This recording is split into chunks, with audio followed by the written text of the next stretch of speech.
Hi guys, welcome back to my channel. So for today's video, I'm going to be doing my March wrap up. I read 10 books in the last half of March, one of them being a DNF, so really I just read 9, but we'll say 10. So let's just get right into it. First book that I read in the second half of March was Things We Hide from the Light. I actually did a reading vlog for this book, so I won't go into too much detail, but this is the second book in the Knock 'Em Out series by Lucy Score. This is the romance between Nash and Lena. Lena is an insurance investigator, shall we say, and Nash is a cop, and it is their romance. It was really good. I really enjoyed it. Go ahead and check out my reading vlog for my full thoughts and ratings. Next book that I ended up reading in the last half of March was Highest Bidder by Sara Cate. So for this one, I did receive an ARC, but I ended up reading it like the day before it came out. I literally binged it. I couldn't put that book down. So this one is about Ronan and Daisy. This is part of Sara Cate's Delicious Players Club series. This book was so good. So Ronan is our old daddy, silver fox man, billionaire, has more money than he knows what to do with, period. And Daisy is actually a waitress at Delicious Players, and they have kind of been in each other's orbit, but they just don't really like pay attention to each other. And then Daisy ends up making a bet with her best friend at the bar. If she loses this bet, she is putting herself up for auction on auction night at Delicious Players. She loses this bet, so she has to get auctioned off, and Ronan is the guy that buys her. But he actually buys her, and then Rain checks on her because he's like, I'm just gonna save her from this whole auctioning thing, but really he's just possessive, you know what I mean? And then it goes on from there. Ronan finds out that Daisy is living in her van. His protective, caring mode instantly turns on, and their relationship goes from there. Daisy does have a correlation with Ronan, yet Ronan doesn't know, but Daisy does, and it becomes this whole ass conflict. So I gave this book 4.5 stars. The reason why I didn't give it 5 stars is because I did think that the conflict was not wrapped up accurately, or just like this big thing came out, right? He finds out how they're connected. He kind of blows up about it, and then they just never have a sit down conversation about what just came to light. And I thought that was very important, especially for what it is. They just kind of break up, time jump, and then get back together. I just really wish that they would have sat down and communicated and talked about it and then broken up, you know, like, or whatever, but just like they never sat down and actually talked about what this means, how taboo it is. Yeah. And I also didn't like how Ronan is a pleasure dom. He likes to take care of his sub. He likes to pleasure them, of course. And Daisy likes some pain, and Ronan feels bad for giving that to her, but he is willing to share her so she could get that. And like during this process, like he would get possessive, but he would also be like, I can learn to do this for her, even though like he doesn't really like to. And I just found that really weird. I was just like, no, Daisy has to be perfect for him. Like, why does she want the pain? And like I also think that she didn't really like the pain. I think she was trying to get this pain to be okay with the secret that she was withholding. So that also never got wrapped up, and I just wish that she would have not liked the pain, or like Ronan would have liked giving her the pain, and we still could have had the sharing scene. But I didn't like the fact that he had to share her so he could provide her the pain that she wanted, because he couldn't do it himself. Like he couldn't bring himself to like give her pain. And I just like, why? Why, Sara Cate? Why would you do that?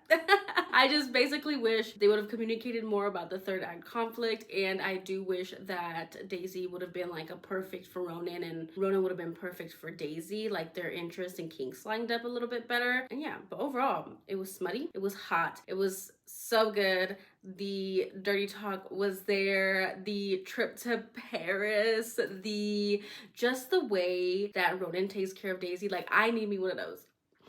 I need me one of those, because he was everything and more. Like he was just really a whole ass man, and I loved it. 4.5 stars. Then I ended up reading For the Love of the Gods by Rory L. Scott, and I ended up giving it 5 stars. Not me matching with the book cover a little bit that I'm seeing here. But basically, I ended up actually getting an arc for this book. The author, Rory, she sent me a DM on IG asking me if I wanted to read her book. And after reading the synopsis, I was like, sure. I'm not gonna guarantee anything because, you know, you never know, especially with the amount of books that I read. And sometimes I be signing up for more arcs than I should be. And then like, what if I'm not in the mood for it and I don't want to give it a bad review? You know what I mean? Like, it's a lot, especially when you're accepting something. But like, there was no guarantee, but she sent it my way. And I was like, you know what? I'm feeling a little fantasy. I'm feeling what this book was gonna give. So I ended up actually picking it up. And I don't know if I said this already, but I gave it 5 stars.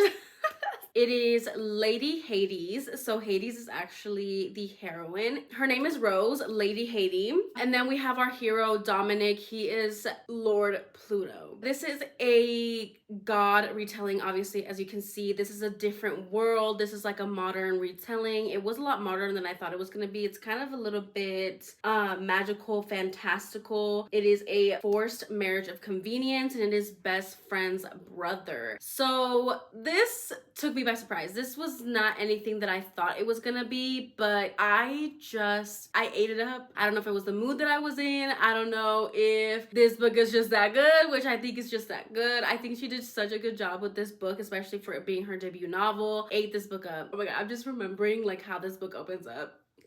And it's so good. So we have Lady Hades. She is the, let's say, like queen of her house. And we have our hero, Dominic. He is the lord of Pluto house. Oh my god, I'm doing such a bad job describing this book. But he actually breaks into her house and he suggests that the fates have said that they are fated. But really, he has this ulterior motive where he wants to marry her so he could get close to her so he could kill her, because he thinks that she did something and she let him believe it. And so then we have this enemies to lovers back and forth. The banter was there, the tension was there. They like both find each other attractive. Heroine is such a badass, not a damsel in distress. She is a whole ass queen. She knows how to fight. She is just perfection. I loved her, and I loved Dominic as well. He was mean. He was so mean, but like rightfully so, but at the same time not, because he didn't take the time to learn and like talk to her. But because they're in this marriage of convenience, they actually do get married. She ends up moving in to Dominic's house. And the thing that I found was so cool was like the magical, fantastical elements in this book. Like the way that their houses literally merge, and like both of their like decor and personalities of their houses kind of blend together. It is so cool how she did that. There is also so many scenes in this book that I just ate up. There is just the beach scene. The beach scene lives rent free in my head, you guys. Like I was eating it up. The smut was good. It is spicy. I will say that it's the little things that Dominic does for Rose and the protectiveness and the possessiveness that he has over her, even though he is like supposed to kill her, supposed to get revenge. There's also the plot of this book, like this overall arching plot, and it does not get solved in the first book. It is a plot that will continue throughout the series. So we do also get to meet the next couple for the next book, and I am so ready. That's gonna be like a second chance one. Like it's gonna be so good. Like all the characters in here were fun. It was funny. I was giggling. I was kicking my feet. I was swooning. Just the actions between them, and also you just get to fall in love with our heroine Rose so quickly. You can see her struggle. You can see how kind she is. Overall, you guys need to pick this book up. It is so good. I loved it, and I can't wait till this book comes out. It comes out April 7th. Mark your calendars. It is definitely worth the read, especially if you're into the fantasy. Enemies to lovers, forced proximity, marriage of convenience, brother's best friend. It is so good. With a badass heroine and a hot, possessive, protective hero. It gave what it needed to give. I literally can't wait till I own this book. I have it physically in my hands so I can annotate it or transfer my annotations, because my Kindle book It has so many annotations. It is so good. Next book that I ended up reading was Demon Moon by Cameron Dane. So Cameron Dane was an author that I read so long ago. I was reading Cameron Dane when I probably should not be reading Cameron Dane. I was really out here, but Cameron Dane basically does romances. This one, Demon Moon, is an MF romance, but it is a novella. It is the intro to the Hawkins brothers Quentin Montana series. So in this novella, I ended up picking it up because I was thinking about this series, and like I don't know how it came about. But I ended up seeing that this was novella length, and I was like, you know what? I want to read it. And so this one is about Connor and Cassie. So like I said, this is only 103 pages. It is a demon romance. So we have Connor. He is the head rancher at Hawkins Ranch. He has this overwhelming crush on Cassie. So Cassie grew up on this ranch. Cassie's parents were close with Connor. Cassie's parents pass away, and Connor has always been there for her. And Cassie also has this crush on Connor from the beginning of the book. It is smutty. It is hot. Cameron Dane knows how to do it. Let me tell you that. I wish he had more like MF romances, but I think it's a he also. I don't know the identity of this author. Like, I always think it's a he, but honestly, it could be a she. I don't know. Anyways, the author writes mostly like I said. So they are pining for each other. There is this Halloween party, and Cassie really wants Connor to go, even though this is not really Connor's thing. He was intentionally not gonna go, but he actually transforms into his demon form, and just the descriptions of his demon form, like, is so cool to me. But he transforms into his demon form because it's hard for him to control the shift when he's experiencing heavy emotion, and he had been thinking about Cassie before he shifted, and he shifts, right? And Cassie is like, I'm gonna go check on him. And so she goes to check on him, and she sees his demon form, and she like freaks out. And then he's like, no, like, don't be afraid of me. And she's like, oh, haha, like, this is your costume. And he's like, yeah.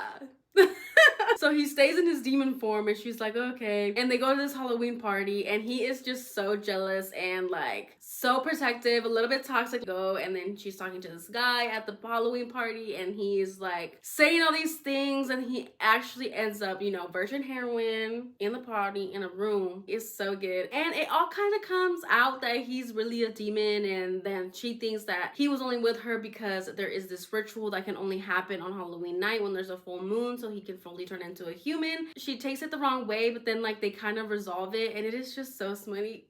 It is such a good time. If y'all have never read Cameron Dane, I think this is a good novella to start with, but it is the beginning of a series, and I love this series. I've read most of them. They will all be rereads. So Demon Moon is a reread for me. I ended up giving it 4 stars. The next book is Falling. That one is an That one I think is like around 500 pages. That one is dark, okay? That one is dark and is brutal. I just remember that.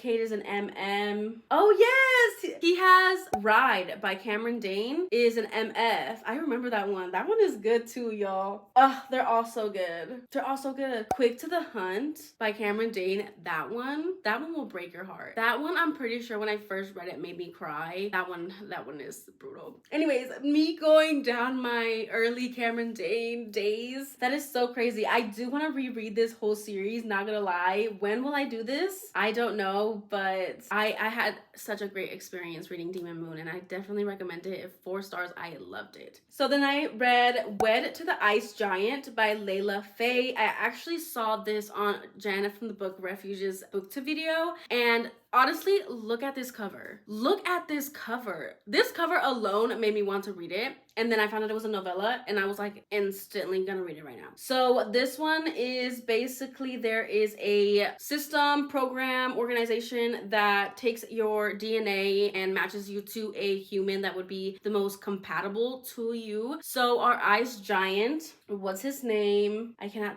tell you. What is his name? I can't tell you what his name is. I don't know.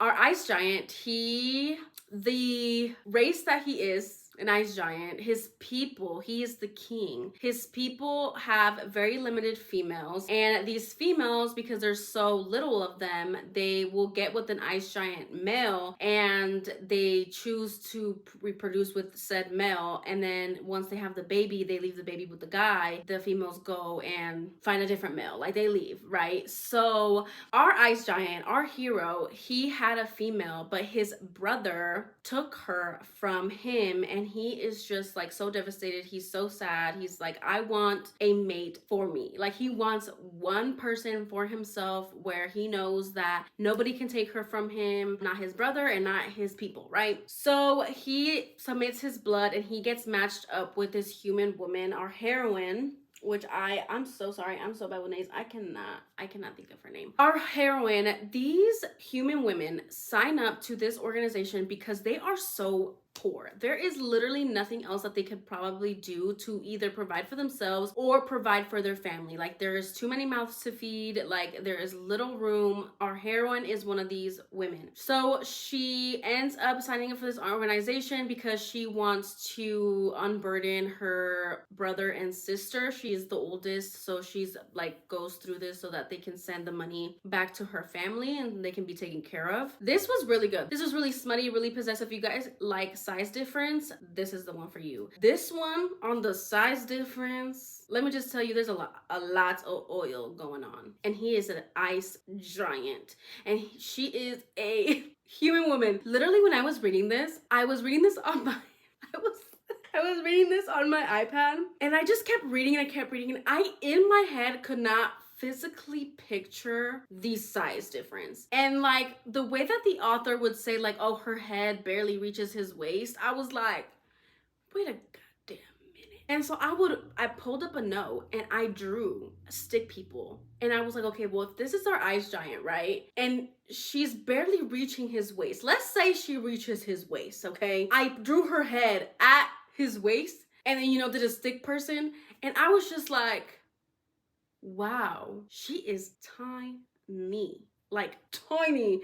So yeah, if you're into size difference, this one is for you. It was really good. There is attempted SA by the brother to the heroine, so trigger warnings for that. I did think this could have gotten a little bit of a higher rating. I did give it 3 stars. Oh, okay, yeah, I gave it 3.5, rounded it down to a 3. It could have been a 4, but after she gets like almost SA'd, the hero doesn't comfort her right away.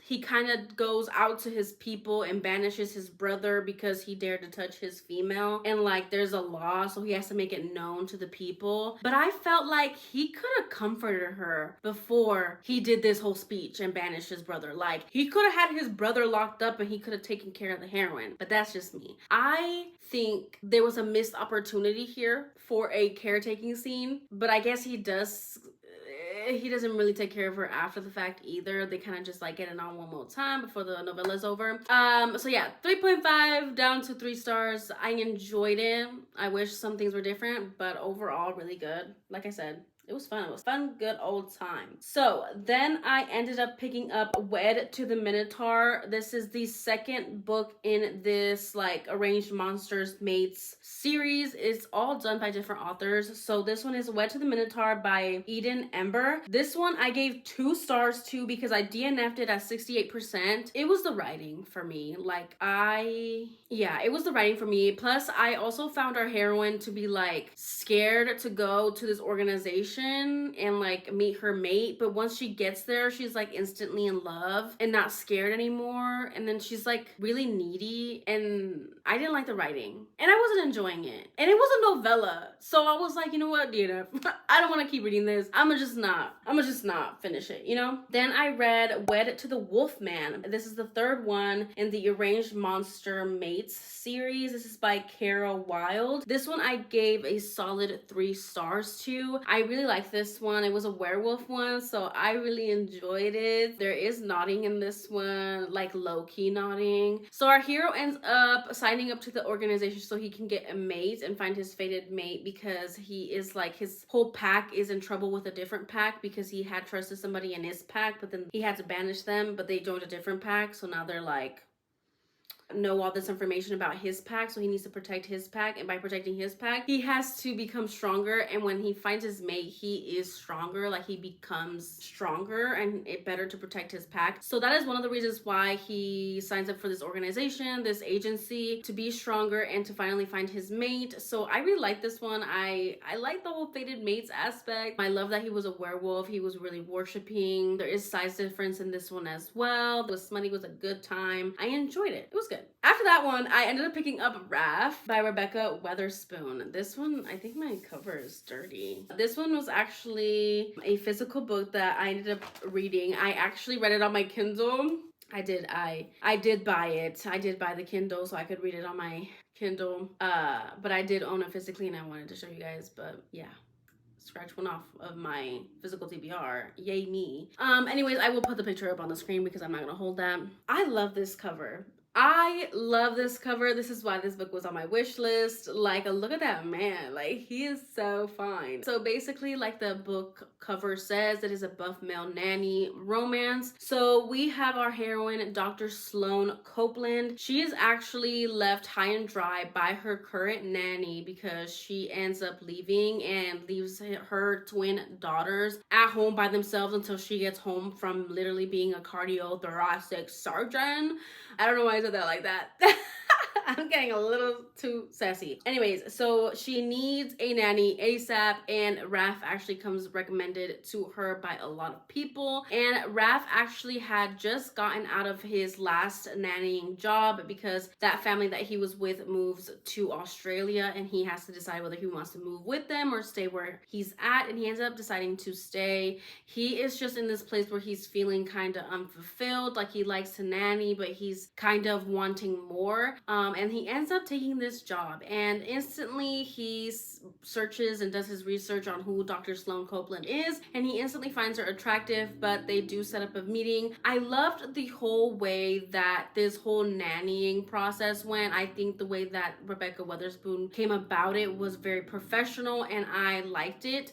Rafe is also very professional as well, and Sloane is a little bit, you know, like flustered, but you know, she gets it together. Overall, this is a swoony romance. If you love to see a man like take care of children, this is the one for you. I love the twin daughters. They were funny, they were different, even though they were twins, you know, like there was, you could differentiate from them. I loved how much Rafe got to love the girls. I loved how much research he did for the girls, how he took care of them, how he wanted to be that person and be there for them, and he was just so gentle with them, and he never undermined Sloane's authority. I also loved Sloane and how she was with her kids. Like, she was a badass mom. She was a surgeon. I loved how she treated her children despite her being so busy all the time. Like, she still made time for them. And so there's all of that, and all of that is swoony and all. This one kind of fell flat for me. I did give it 3.5 stars, rounded down to a 3. I was so sad. I was so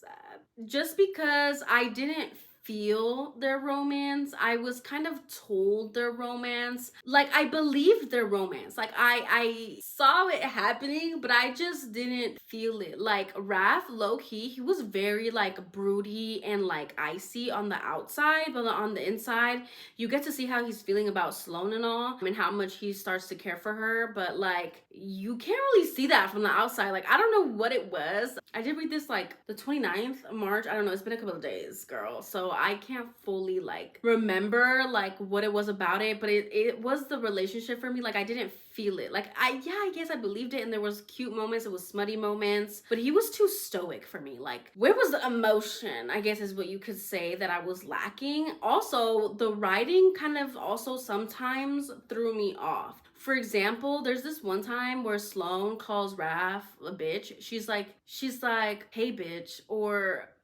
how cringe, something. She doesn't mean it in a malicious way. It's like when you're talking to your friends, you know, us girls, we be like, hey bitch, like, what's up, you know?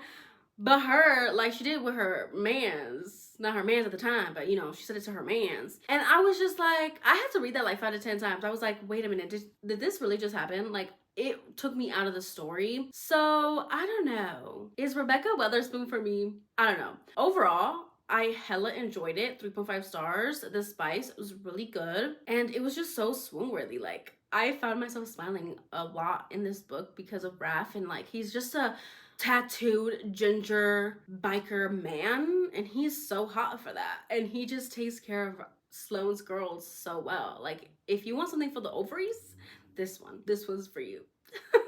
For the last 2 books that I read for March, I ended up picking up King of Libertines by Pam Godwin and Sea of Ruin by Pam Godwin. So first off, basically I read Sea of Ruin. This book, this book I actually read for a reading vlog that you guys will be seeing soon. It is a Pam Godwin reading vlog, so stay tuned for that. I will tell you off the bat, I did give King of Libertines 5 stars and I did give Sea of Ruin 5 stars. Yep, I did. So let's talk about the setup of this book. King of Libertines is actually a novella that you should read between chapter 5 and 6. And I think that if I hadn't read this novella between chapters 5 and 6, I think I would have liked Sea of Ruin a little bit less. It probably wouldn't have gotten a whole 5 star, but I kind of put them all together. I wish there was a full bind up of like the novella in Sea of Ruin, but like they're separate. So in King of Libertines, the novella, you get to see the relationship between Priest and Bennett, how their relationship comes to be, how they met, how they fell in love, all of that. So once you finish the novella, then you continue on to the rest of Sea of Ruin. And let me tell you, what a fucking ride. What a fucking ride. I knew that it was an MMF, so I kind of predicted some things, but it didn't take away from the overall romance. I don't want to say too much. You guys probably already know. But basically, Bennett is a pirate. Oh my gosh, the setting, the plot, like the adventure, so good. This is definitely a dark, dark romance. Y'all need to check trigger warnings. I will say that the first couple of chapters before you read the novella, like chapters 1 through 5, I was not bawling, but I was crying. I was crying. Like, I was so heartbroken. I was so heartbroken. Just thinking about it, I was so sad, y'all. Like, yeah, it was so good. I loved them, but I don't want to get into too much detail because this video is probably already long as fuck, and I will be updating my Pam Godwin reading vlog, so stay tuned for that. Make sure you guys click the bell notification so you guys get notified every time I upload a new video. But those were all the books that I read in the month of March. It was a good month. I do want to say that I didn't read the physical book. I did buy the ebook. I did buy the ebook. Okay, sorry if there was a camera change, but let's get right back into it. But I do own it physically, so that's another check off my physical TBR. I also in March read Hooked, which is also another physical book that I read, and I also read Scarred, which is another physical book that I read. So that was like 4 books off my physical TBR. So I'm so proud of myself, even though 2 of those I did have to buy ebook to read that, but we're not talking about that. We're not talking about that. Anyways, that is all for my March wrap up. I hope you guys enjoyed this video. Don't forget to like, comment, and subscribe. Go ahead and comment a sea emoji down below. It can be anything ocean, sea related. Again, thank you guys so much for watching, and I will see you guys in my next one. Bye, guys.